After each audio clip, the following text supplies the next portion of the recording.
Hello students, today we started a topic of planning of class 12 part 2. In this chapter we discuss here planning process. In a previous video we discusses about planning meaning, planning features, limitations and importance.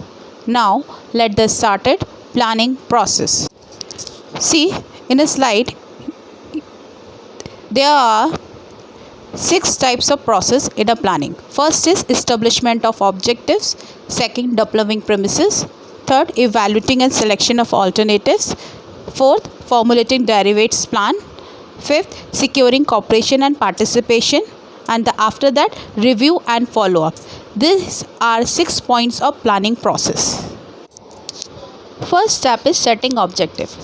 It is a primary step of process planning to specify the objective of organization. It means कि हमें पहले ये decide करना होता है कि हमारी company के क्या क्या ऑब्जेक्टिव्स हैं और कौन कौन सी ऑर्गेनाइजेशन किस किस तरीके से अपने ऑब्जेक्टिव्स को अचीव करेगी. तो प्लानिंग एक प्रोसेस होता है जो हमारे लिए ऑब्जेक्टिव को सेट करता है और सबसे पहले हम लोग यही सोचते हैं कि हमें करना क्या होता है.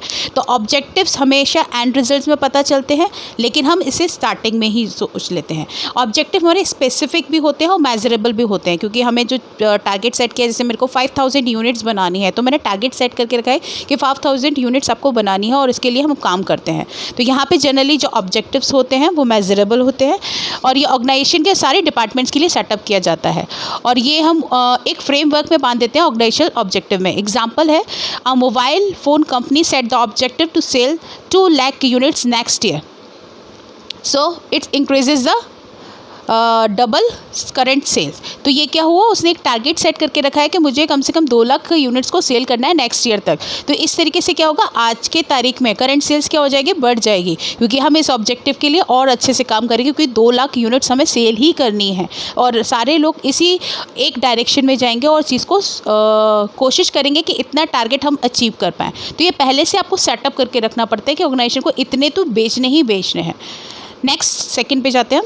Now, in a second step, developing planning premises, यानी जो हमने ऑब्जेक्टिव सोचे हैं, हमने प्लानिंग का फोकस रखा कि हमें क्या टारगेट्स अचीव करने हैं. उसके बाद हम ये देखते हैं कि वो पॉलिसी फॉर्मेशन करना कि जो सोचा हुआ है वो कैसे कैसे अरेंज किया जाएगा. यानी एक ऐसा प्लानिंग प्रीमिसेस को सोचना है कि कहाँ पे ये इफेक्टिवली वर्क करेगा, कहाँ हम किस तरीके के इवेंट्स को करेंगे. एक अजम्पशंस लेना कि जो प्लान्स हम ड्रॉ कर रहे हैं उसको किस तरीके से हम काम कर पाएंगे.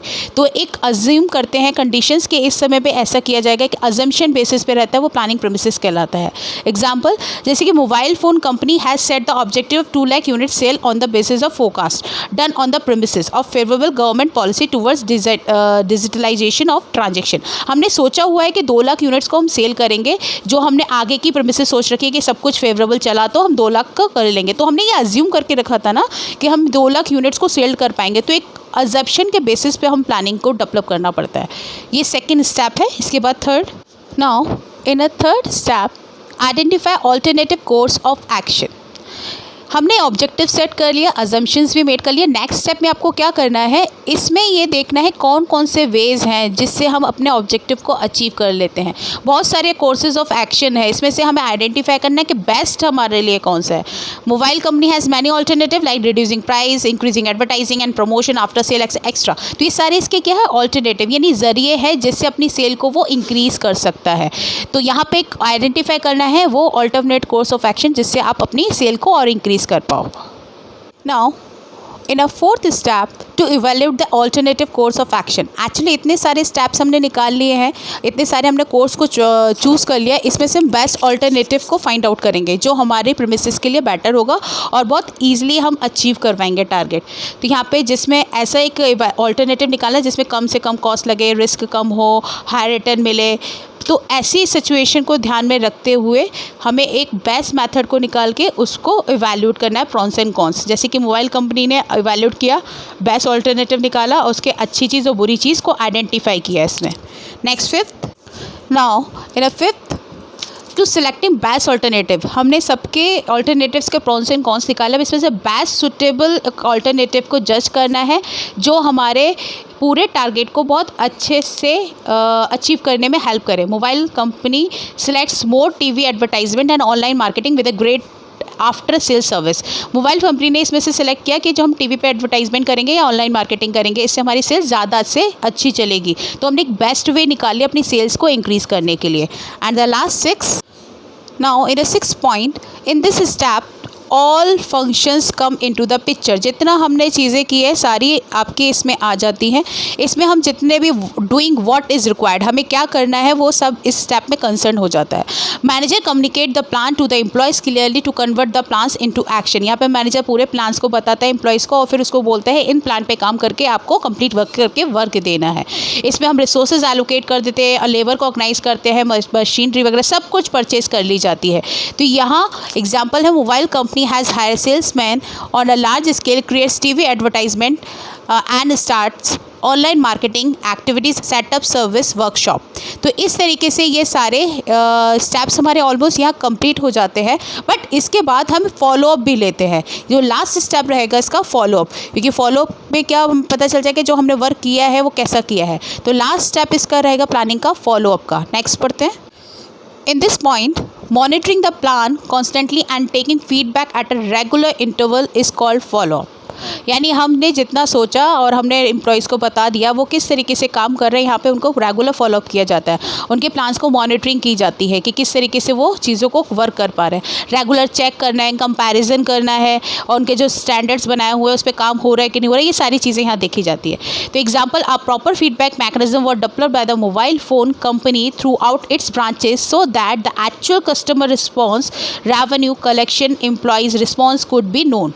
तो हमने सारी चीज़ें लगाने के बाद कंपनी के बारे में जितनी इन्फॉर्मेशन आ रही है, कस्टमर के रिस्पॉन्स आ रहे हैं, रेवेन्यूज़ कलेक्शन हो रहे हैं, ये सारी चीज़ें क्या है, फॉलोअप एक्शन होता है। तो ये सारे हमने प्रोसेस पढ़े हैं प्लानिंग के। Now we discuss about the types of plan. Actually there are the two types of plans, single use plans and standing plans. In single use plans, these plans are made for the one time. ये जो plan एक बार के लिए बनाए जाते हैं organisation में और एक ही टाइम पे यूज़ करते हैं वो सिंगल यूज़ प्लान होते हैं। सेकंड है स्टैंडिंग प्लान। स्टैंडिंग प्लान से मतलब जो रिपीटेड यूज़ हो सकते हैं ऑर्गेनाइजेशन के, वो प्लान जो हम बार बार यूज़ करते हैं वो स्टैंडिंग प्लान्स होते हैं। इसको हम डिटेल में एक्सप्लेन करते हैं नेक्स्ट स्लाइड पे। Now first, single use. Single is or ad hoc plans. These plans are connected with some special problems. These plans and the moment the problems are solved. After having been used once, there is a no importance of these plans are and in future whenever they are needed they are recreated. These plans included budget and programmes. Actually जो one time के जितने भी plans होते हैं वो एक ही बार बनते हैं और स्पेशल प्रॉब्लम से कनेक्टेड होते हैं। उसको हम लोग अगर दूसरी बार कोई हमें यूज़ करना होगा तो हम उसे रिक्रिएट करेंगे, इसी प्लान्स को हम यूज़ नहीं कर सकते। एग्जाम्पल, बजट हम लोग जैसे एक बार में यूज़ करते हैं, प्रोग्राम भी हम किसी चीज़ का एक ही बार बनाते हैं। तो ये दो एग्जाम्पल्स है सिंगल्स यूज़ प्लान्स के।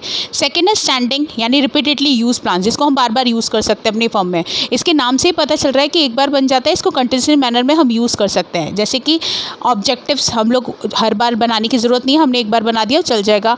स्ट्रैटेजीज़ हमने एक बार बना दी, उसको बार बार यूज़ कर सकते हैं। पॉलिसीज़ भी हम बार बार यूज़ कर सकते हैं, प्रोसीजर भी यूज़ कर सकते हैं, मेथड्स और रूल्स भी। तो ये हम लोग बार बार रिपीटेडली यूज़ कंटिन्यूस मैनर में किया जा सकता है। वन बाय वन हम इसको पूरा डिटेल में पढ़ते हैं प्लान्स को। Now first one is objectives. Objectives are the end results. आपको पता है सबसे पहले हम लोग क्या काम करते हैं, अपना सेट करते हैं टारगेट, जिसको हम ऑब्जेक्टिव बोलते हैं। ये डिज़ाइन किया जाता है फ्यूचर पोजीशन को ध्यान में रखते हुए कि हमें क्या करना है, कैसे करना है। ये पूरे ऑर्गेनाइज मैनर में, जैसे हम लोग को 20% रिटर्न इन्वेस्टमेंट के ऊपर करनी है, सेल्स टारगेट 10% बनाना है, तो ये अपने ऑब्जेक्टिव हमें क्लियर रहते हैं और उनको अचीव करना है। सेकेंड है स्ट्रैटेजी। स्ट्रैटेजीज मतलब future defining the organisation direction and scope in the long run. यानी ये वो स्ट्रैटेजीज होती है जिससे हम डिसीजन लेते हैं फ्यूचर के लिए और किस तरीके डायरेक्शन में हमें काम करना है लॉन्ग रन में, वो स्ट्रैटेजीज होती है। जनरली ऑर्गेनाइजेशन, हर कोई ऑर्गेनाइजेशन वेरियस सिचुएशन ऐसी आती है जिसमें स्ट्रैटेजीज़ को हमें अपनाना पड़ता है, तभी हम अपॉर्चुनिटीज़ गेन कर पाते हैं। जैसे कि selection of the medium of advertisement, आप किस तरीके का एडवर्टाइजमेंट यूज़ कर रहे हो, चैनल्स कौन से यूज़ कर रहे हो, तो वो स्ट्रैटेजीज़ होती हैं। थर्ड है पॉलिसी। पॉलिसी एक गाइड होती है जिसमें हम लोग ये सोचते हैं कि किस तरीके से हमारे यहाँ पे वर्क किया जाएगा। तो पॉलिसीज़ एक जनरल स्टेटमेंट है जो गाइड करता है लोगों को, और पॉलिसीज़ हम लोग का हमेशा एक पैरामीटर बता देती है कि मैनेजर को कहाँ कहाँ किस तरीके से फंक्शंस करवाने हो करने हैं। तो पॉलिसी एक तरीके से माइनर भी होती है और मेजर भी होती है। ऑर्गेनाइजेशन में दोनों तरीके की पॉलिसीज़ बनाई जाती है। तो ये तीन एक्चुअली प्लान्स जो हम लोग प्लानिंग में करते हैं, objective, strategies, policy. Next slide पे हम लोग करते डिस्कस। नेक्स्ट है प्रोसीजर। प्रोसीजर और रूटीन स्टेप्स एक्चुअली क्या हम इसमें एग्जैक्ट मैनर में वर्क नहीं करते ही, हम लोग करते ही रहते हैं। इंडिकेट करता है ऐसे वर्क को जो हम सीक्वेंस मैनर में काम करते हैं, और इसमें बहुत सारे एक्शंस लिए जाते हैं ऑब्जेक्टिव को अचीव करने के लिए। जैसे रिक्रूटमेंट प्रोसेस है, हम कंपनी में किसी को एडमिट कर रहे हैं तो उसका कुछ प्रोसीजर होता है, उसको फॉलोअप करना पड़ता है, उसके बाद ही हम लोगों को हायर कर सकते हैं, इनका इंटरव्यू लेते हैं। बहुत सारी चीज़ें एक प्रोसीजर के तहत एम्प्लॉयज़ को हम हायर करते हैं, तो वो प्रोसीजर सीक्वेंस मैनर में चलता है। नेक्स्ट है रूल। रूल एक स्पेसिफिक स्टेटमेंट होता है जो हमें बताता है what is to be done and what not to be done, हमें क्या करना है क्या नहीं करना है। तो ये सर्कमटेंसेस बताए जाते हैं रूल में। रूल हमेशा रिजिड होते हैं, यानी स्ट्रांगली फॉलो ही करना पड़ता है, ये फ्लैक्सिबल नहीं होते, चेंज नहीं कर सकते। जैसे कि no smoking in the office premises, तो आपको नहीं पीनी है, ऑफिस प्रीमिसेस के अंदर आप स्मोकिंग नहीं कर सकते, अलाउड ही नहीं है, तो एक रूल बना के रखा हुआ है। नेक्स्ट है मैथड। मैथड एक तरीके से हमें प्रोवाइड करता है बहुत सारे वेज, एक मैनर जिसमें हम टास्क को परफॉर्म कर सकते हैं। एक प्रॉपर मेथड होता है, जैसे टाइम, मनी, एफर्ट्स और हमारी एफिशिएंसी इंक्रीज़ होती है। मेथड फ्लेक्सिबल होते हैं, हम चेंज कर सकते हैं। जैसे कि ट्रेन करने के बहुत सारे मेथड्स हैं, तो जिसको जो सूटेबल लगता है उस मेथड से हम लोग ट्रेन कर सकते हैं। एप्रेंटिसिंग ट्रेनिंग, इंडक्शन प्रोग्राम, तो किसी भी से हम ट्रेन किया जा सकता है।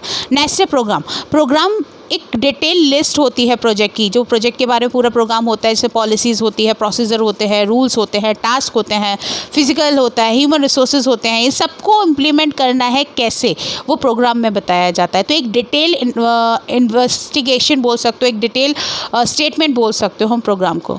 Budget is a statement of expected results express in numerical terms of a defined period in the future, यानी आने वाले टाइम में एक क्वांटिटी टर्म्स रखते हैं जिसको हम यूज़ करते हैं, जिसको हम सेल्स बजट बोल सकते हैं, प्रोडक्शन देते हैं, यानी मॉनेटरी वैल्यू से रिलेटेड बजट होता है। कहाँ से पैसा आएगा और कहाँ हमें लगाना है वो बजट स्टेटमेंट बताता है। तो ये भी प्लान करके रखना पड़ता है। तो ये हमने प्लान्स के टाइप्स पढ़े। यहाँ चैप्टर हमारा पूरा कंक्लूड हो जाता है। प्लानिंग, यहाँ चैप्टर स्टॉप। इसमें कोई भी क्वेरीज होती है स्टूडेंट्स, प्लीज़ ERP में आप लोग पूछ सकते हैं। Thank you so much.